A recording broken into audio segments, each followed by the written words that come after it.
শুভ দুপুর বন্ধুরা সবাইকে। আজকে করছি হচ্ছে আমি লোটে মাছ। কীভাবে করছি তাই তোমাদের শেয়ার করছি।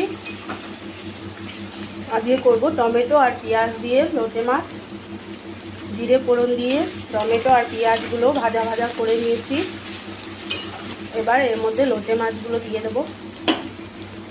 লোটে মাছগুলো নুন হলুদ মাখিয়ে রেখেছিলাম, জলটা ঝরে গেছে।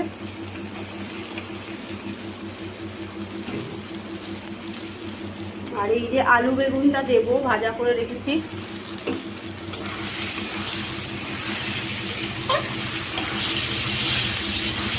আর লঙ্কার গুঁড়ো, মিট মশলা এগুলো দেবো।